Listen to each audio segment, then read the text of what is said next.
Tvoja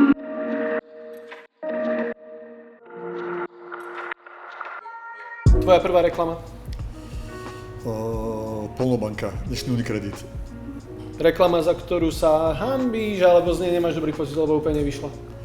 Myslím si, že prvá kampaň pre UPC kedysi dávno.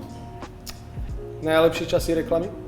No pre mňa osobne koniec 90. rokov, začiatok roka 2000, najodvážnejší klienti, veľmi prajená atmosféra, také tie zlaté časy reklamy, ale na druhej strane, akože to stále, je to v podstate dané každým vzťahom s klientom, robotou, ktorá sa spraví, takže aj dnes môže byť dobré.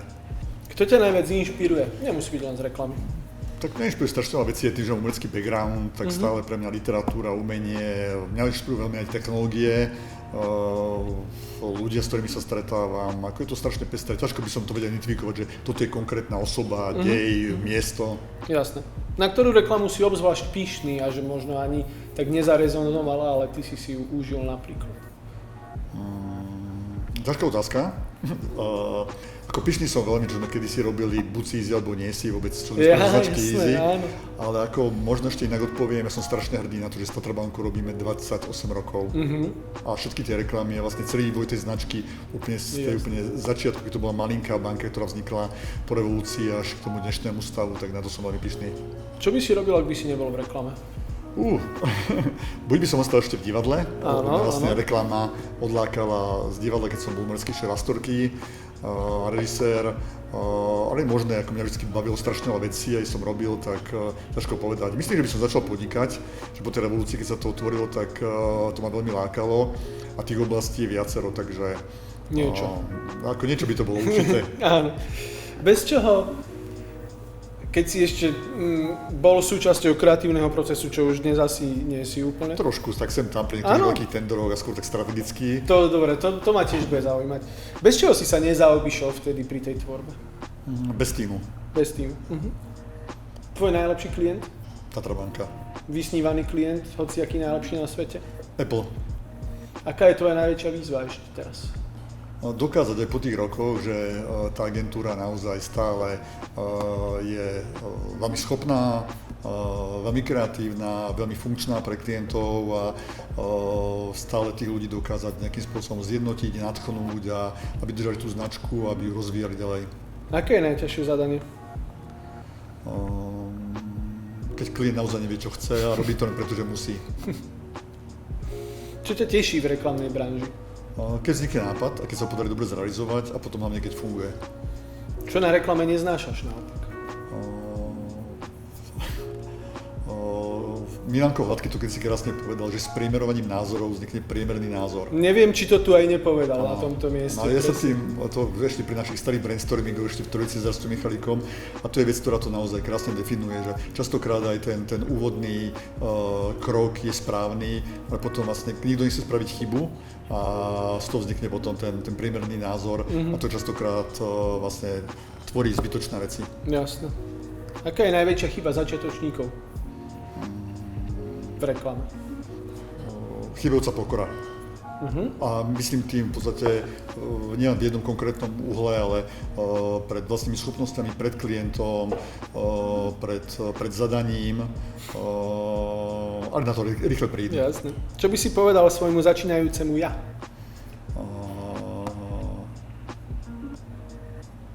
Viac rozmýšľaj niekedy a nerozduj sa tak veľmi rýchle a prchko. Čo by si tvoje reklamné ja napísalo na náhrobný kameň? Bavil som sa. Super. Zhrň slovenskú reklamnú jednu vetou.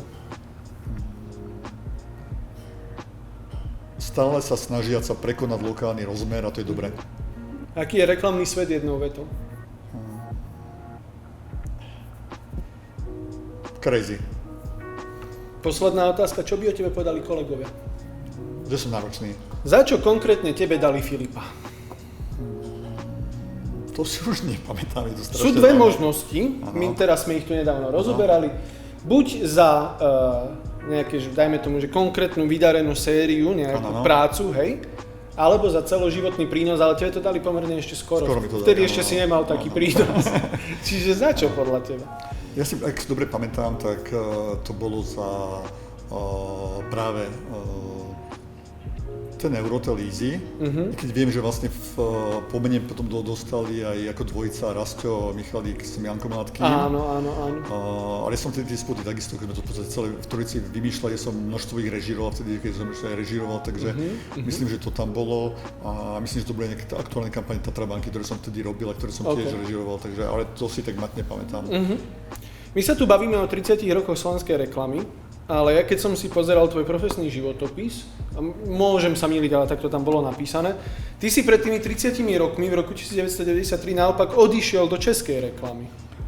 Áno, ale to bolo tak ešte, že vlastne ja som začal v reklame niekedy v septembri, októbri 92. Môžem tak obšírenejšie teraz? Môžeš absolútne obšírenejšie. Veci, ktoré som nikdy nepovedal.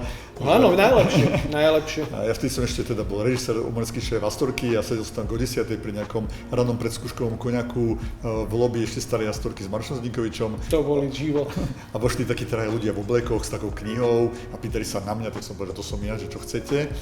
A spýtal som sa, vy ste z nejakej sekty? Lebo vyzerali nás, jak vtedy chodili takí tí šováky. Ja som si knižku povedal, že my sme z Mark BBDO, ja som, že to je čo? A teda, že dostali sme na vás tip, alebo na teba tip, a že rozbijeme nejakú agentúru a že by to zaujímalo. Tak ja som povedal, kto ťa odporučil? Myslím, že to bol Tomáš Rivnák, dneska v Prahe, ale vlastne my sme rozbíjali vtedy vlastne Michal bola, Tomáš Rivnák, Martina Hrivnáková, vtedajšia Tomášová manželka, dneska vo VBčke, ten bratislavský office, to vzniklo nejako na jeseň 92, no a mne na konci v 2. decembri ponúkli vlastne z Prahy, ale to bola vlastne pobočka, vtedy ešte bola republika. Teda, no veď práve, áno. Takže ja som 4 dní po rozhodne republiky cestoval, si dnes pamätám, autobusom, ktorý zastal tam na Morave, tí colníci nevedeli, čo majú robiť a prišiel som do Prahy, ja som nastúpil ako kreatívny riaditeľ, v podstate úplne, že neskúsený, 3 mesiace v celom biznise. Praha vtedy mala nejakých 100 ľudí, sami expati, americkí, francúzsky, britskí, takže ja som tam bol taký úkaz.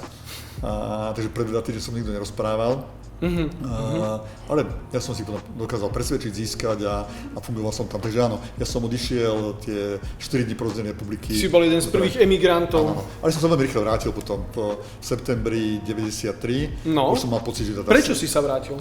Lebo sa s tebou nikto nerozprával. Nie, práve naopak s tým ľuďom som dodnes kamarát, potom ako to naozaj sú priateľstvo, ktoré pretrvali, ale ako, jak som hovoril v tej prvej časti, že také prchké rozhodnutie, ale ako ja toto dodnes neľutujem, bolo, že už som mal pocit, že tá korporácia veľká americká, to bol môj prvý a posledný stret s korporáciou, že je príliš zväzujúca, ako jasne bolo to skvelé, mali sme skutočné možnosti. Robila sa aj lokálna robota, veľa sa adaptovalo. A povedal som si, že to chcem robiť inak. Ja som zliadol v takých akože iných začínajúcich agentúrach. No ale... Lebo vtedy asi akože fakt, že na každom rohu vznikali agentúry, to bolo voľné pole. A vlastne ja som vtedy tam stiahol a robili takí rôzni slovenskí umelci, ktorí sa ešte hľadali a potrebovali nejaký príjem, takže som zamestnal Romana Luknára cez Maroša Hečka. A to spomínam na schvál, lebo Maroš bol ten, ktorý ma potom tak začal štenkyrovať, že má takého kamaráta, ktorý by chcel začať v reklame, nič o nej nevie, ale ho to láka. No a to bol Laco Zdúd. Jasne. Takže vlastne tak vzniklo JNL, respektíve Juro a Laco, ktoré dopadlo neslávne, ako to musím povedať, že to bolo moje veľké životné sklamanie. Chápem. Takže som potom vlastne od toho odišiel a začal som odznova, pretože Laco mi tam v podstate utopil všetky moje peniaze privátne veľmi škaredým spôsobom, ale som si povedal, však čo mal som nejakých 26 rokov a vlastne začal som, keď som mal prednášku... To sa ešte v pohode začína odznova. Keď som mal prednášku na Harvarde, tak som mal taký headline na to a to tam vtedy milujú amici takéto story, že všetko, čo dneska mám, pochádza z požičaných $1000. A to si dnes pamätám. To je krása. Som si požičal od jedného kamaráta, takého expata, som si požičal $1000. Vo vtedajšom kurze to bolo nejakých 52 000 korún už slovenských vtedy. A som si vlastne kúpil prvý laptop second-handový, dnes mám ho doma aj funkčný. A začal som vlastne robiť reklamu sám za seba. Jasné. A ten cieľ bol aký? Že bolo to, že sebarealizácia? Alebo to bolo vybudovanie biznisu funkčného? Alebo to bolo, že vybudujem agentúru, ktorá bude trvať a bude to ako keby také legacy. Čo bolo cieľom? Vôbec nič z tohto. To prvé bola naozaj akože osobná sloboda, pre mňa z najvyšších hodnôt v živote. A cítil som sa presne tou korporáciou trošku zviazaný, chcel som to vyskúšať ináč, takže len nejaké slobodné vyjadrenie sa. Ja som vlastne navstupoval, som v tom JNL, jasné, že bol som tam ako väčšinový akcionár a kreatívny riaditeľ, takže som vôbec neplánoval nejako venovať biznisu. On ma niekde akoby tak sa ti tak stalo? Áno, sa mi tak stalo, ma tak lákal. A vlastne tým, čo sa odohralo v JNL, ja som bol prinútený začať podnikať sám za seba. A teda, aby som ti odpovedal, tá prvotná motivácia po odchode z JNL bolo, že ja si postavím taký londýnsky hotshop, ktorý bude robiť iba kreativitu. Už som vyhlasoval, že keď budem mať prijať 10 zamestnanca, tak to zamerám. Nechcem mať nikdy veľkú firmu, lenže... To znie ako odchod Roberta Fica z politiky v roku 2008, či keď... Určite nás k tomu neprirovná. Nie, ale chápem. Takže ja som vlastne založil vtedy ešte Juraj Vacovi kreatívne štúdio. Vlastne ja som prvých ľudí, ktorí potom som strávil veľkú časť života ako Milanko Hladký a moja sestra, že so mnou začínal pár ďalších ľudí, no a to sa veľmi rýchle rozbehlo. Ani sme sa nenazdali, podarilo sa nám vyhrať nejaké veľké tendre, také zlomové. Ako Tatra banka bola naozaj prvý klient. Dodnes si pamätám, že celoročný rozpočet v roku 96 bol 300 000 korún, dnešných 10 000 eur. To bol celoročný rozpočet. Ale tak postupne sme vyrástli, potom sme vyhrali nejaký veľký tender pre Panasonic a potom zlomový tender Eurotelevízii. Jasné, myslel som si. A v tom čase, aj v tom roku 93, aj 96, ako vyzerala tá slovenská reklama?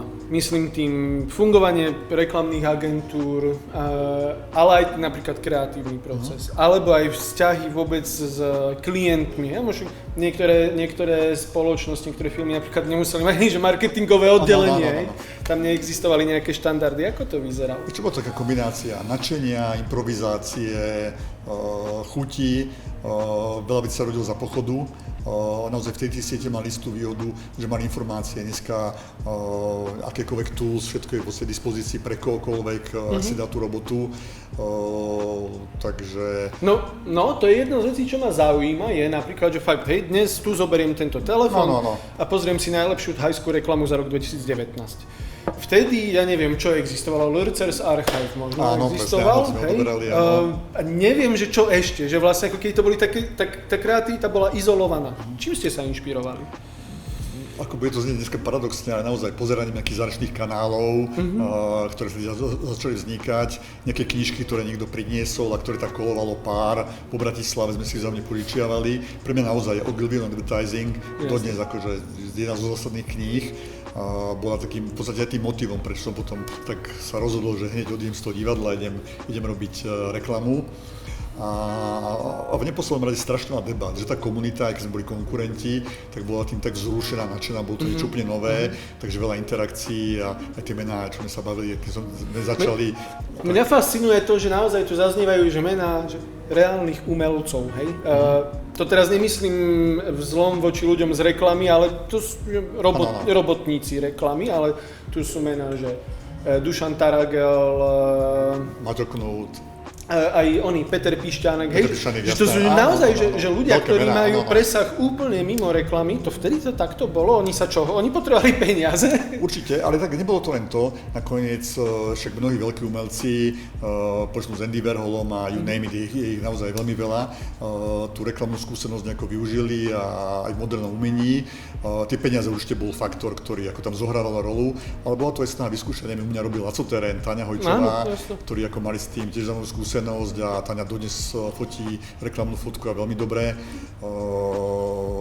A ešte odpoviem možno ináč, tak skôr sociologicky, že vtedy na to nebolo vzdelanie, na to neboli školy. A v podstate tie novoznikajúce agentúry, či sieťové, alebo tie, ktoré sme si zakladali už potom sami, tak mali len dve možnosti, odkiaľ hajrovať ľudí.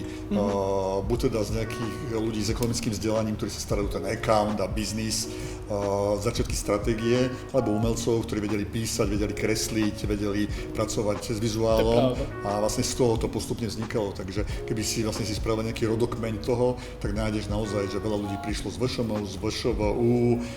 To asi platí aj dodnes. Áno, a kedy sa to začalo tak, povedzme, že štandardizovať alebo upratovať celé, to znamená, že začali vznikať marketingové oddelenia u klientov, sieťovali sa napríklad agentúry, začali existovať pravidlá, to bolo kedy asi? Čo veľmi rýchle, ale ako musím povedať, že ono sa to dialo tak strašne rýchle a kompaktne v tom všetkom, že ja teraz neviem povedať, že bolo to toto obdobie alebo tento rok, ale ak sa bavíme, že celé to začalo vznikať v tom roku 92-93, tak si myslím, že už v takom roku 94-5, už vlastne, keď si tak spomeniem, tak u tých klientov boli marketingové oddelenia, diali sa už nejaké tendre, jasné podivné v kontexte nejakých makroekonomických súvislostí, Mečiarová vláda, všelijaké ako Flašíkovia, tento typ. On bol označený za reklamného mága, Donár. Média to dodnes presne, takže bola to taká akože celkom zvláštna doba. Lebo to iba tak mimochodom, ale zaujímavé to, lebo akože Fedor Flašík nebol súčasťou asi toho okruhu reklamného biznisu tradičného. On má taký svoju vlastnú cestu. Áno, svoje vlastné tendre. Politicko-biznisovo. Áno.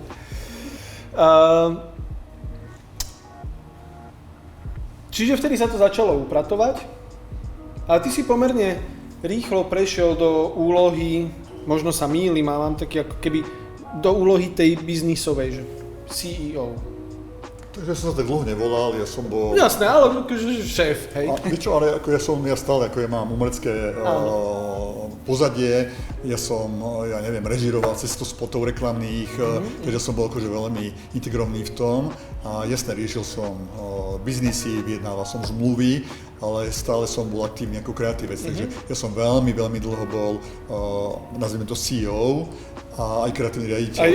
Áno. Ako nie všetko, ale tak aj som písal, režíroval som a to bola akože skvelá doba, kedy naozaj mal som tam dvoch skvelých ľudí, aj profesne, aj ľudský, aj priateľský, Rasto Michalík a ešte pred ním Milanko Hladký, ktorý vlastne začal, ktorý som z novinárskej branže stiahol a sme tie veci vymýšľali, tvorili, tej agentúre sme žili, spávali, vymýšľali a až vlastne potom následne ja som to oddelegoval a obidvaja sa stali kreatívnymi riaditeľmi a to neznamená, že som úplne odišiel z toho procesu, ale tá agentúra rástla, začal som byť aj nejako medzinárodne aktívny, tak som ako bol nútený to nejako ako štruktúrovaným spôsobom. Jasno. Mnohí tí ľudia hovoria, že tak ako ty ho si spomínal, že sa spávalo v agentúrach, do noci sa pracovalo, strašne ich to bavilo, hej, že? Rozumiem, máš pred sebou proste ihrisko a je na tebe, že čo si na ňom nakreslíš. A stále to za to? Jeden z nich, nebudem meno, ani si už nepamätám kto, naozaj si nepamätám, ale jeden povedal, že a mnohí sme za to zaplatili napríklad tým, že sa nám rozpadli rodiny. Vieš, že... Ja tomu rozumiem. Ako na to myslím, že dnes s tým odstupom času neexistuje správna odpoveď, že buď tak alebo tak, je to... Taká bola doba. Jednak je to strašne individuálne, každý to iným spôsobom spracoval, mňa to bavilo. Ako ja som ten typ veľmi slobodný, keď ma to nebavilo, idem od toho preč, že som veľakrát v živote ako sekol s niečím veľmi rýchle. Ako bavilo nás to. Dobre, ten koncept rodiny, ja som to odkladal práve pre ten môj životný štýl a akože bol som tak akože celkom búrlivý v tých časoch, takže ja som si rodinu založil až po 40-ke. Super, takže ešte nemeškám, ďakujem. Pôjde prvé 41 bez problémov. Dobre. Takže ako bavilo nás to, ale nie je pravda, že dnes tá generácia už myslí ináč, work-life balance, všetky tieto veci, asi je to správne, ale tam treba brať do úvahy nielen ten biznis samotný, že reklama bola niečo, jak si presne povedal, playground, kde si iba kreslili čiary a dohadoval sa, čo sa tam bude hrať na tom ihrisku, ale zrazu tá situácia po revolúcii, všetko bolo zrazu možné, že sme objavovali veci za pochodu. Rozumiem. A to bolo na tom strašne vzrušujúce a to je možno najlepšie slovo, ktoré vystihuje aj mnohých tých ľudí, ktorí to robili hlavne zvláštňou a tá passion, tá vášeň, si myslím, že aj mnohých nositeľov Filipa v tom prepojila, že sme to robili nielen ako teraz nejaký kšeft, alebo že ideme na tom zarobiť, ale že nás to strašne bavilo. Slovensko a Čechy sú skvelý trh testovací, lebo je to v podstate absolútne normálna sociodemografická štruktúra príjmová. Dostatočne malé to je. Áno, dostatočne malé, jedna menšia čínska dedina, celá krajina, takže keď sa tu niečo otestuje a funguje to, tak sa dá potom ako expandovať. A mi sa presne podarilo to, neviem, s Avonom, ktorý sme robili tu lokálne, a potom sme robili pre 11 alebo 12 krajín sveta, s Egonom, ktorý sme tu začali slávne, myslíte ekonomicky. Áno, jasné. Potom sme to vlastne robili v Čechách, potom sme robili nejaké joby pre nich v Británii a v Holandsku a pozvali nás do tendera, keď vlastne rozbíjali poisťovňu v Číne. No a vlastne to sa presne odštartovalo v roku 2008 a tú pobočku som mal 2008, 9, 10. To bola tá otázka, že ako sa človek dostane do Číny, tak už viem, OK. Tak ako jasne, bolo to šialené, si pamätám, letel som lietadle s Zuzkou Ďurčekovou, tá sa ma celú cestu pýtala, že my tam čo ideme robiť, sa zbláznil, takže ideme to vyskúšať. Tak jasne musel som naherovať nejaký lokálny tých dodávateľov, kopíkov a tak ďalej, postaviť tam ten tím, zabojovať v tom tendri a potom to ešte ťažšie bolo, ako to naozaj zrealizovať. Chápem. Rozumieš ešte reklame súčasnej? Vedel by si ju robiť? Myslím si, áno, ja teraz som pri niektorých kampaniach bol vyslovene, že aktívne. Že schválili ti koncept? Ako to je? Že ty prídeš s konceptom a ten ti ho niekto neschváli? Ľudne, to sa v minulosti stávalo. Okay. Ako ja nie som ten typ, že to je môj nápad, tak musím prejsť. Ja skôr som taký ten typ, že sa snažím challengeovať tých ľudí, vyprovokovať, niekedy klásť otázky. Tak, niekedy vedome nástroj nejakého konceptu, ktorý si myslím, že je správny, ale je to málo kedy. Naozaj, ja keď tak skôr sa bavím s Milankom Hladkým, ktorý je u mňa Chief Creative Officer a skvelý, a teda tiež držiteľ Filipa, skvelý kreatívec. Skvelý človek. A skvelý človek v božských stránkach, takže je to naozaj skôr také, že challengeovanie, ale tú otázku rozumiem, ako ona sa v niečom veľmi zmenila, aj čo sa týka technológií, za s tým ma bavia, takže pre mňa to nejaký veľký limit nie je. A keď sa to vyabstrahuje, tak v konečnom dôsledku stále je to o nápade, o schopnosti ten nápad zrealizovať, čo vieme, ako je ťažké niekedy ten nápad zrealizovať, predať ho, presvedčiť, takže ten core, tá podstata je tam stále rovnaká a na tým áno sú nadstavby, že dneska tie mediamixy sú iné, čas trvania kampane je iný, tá nábehová krivka je úplne iná ako kedysi, mediamixy sú iné, ale to sú pre mňa stále akoby nejaké formality, ja to možno ešte ilustrujem tým, že keď vznikla online reklama, tak áno, bol to taký ten boom všetkých digitálnych agentúr, ale dneska sú všetky normálne agentúry, ja som vtedy mal na to takú odpoveď, prečo som aj ja nezaložil nejakú samostatnú divíziu digitálnu, som že aj keď vznikli, ja neviem, v 50. rokoch televízne reklamy, tak neviem o tom, možno sa mýlim, že by vznikli nejaké samostatné reklamné agentúry, ktoré točili iba televízne spoty.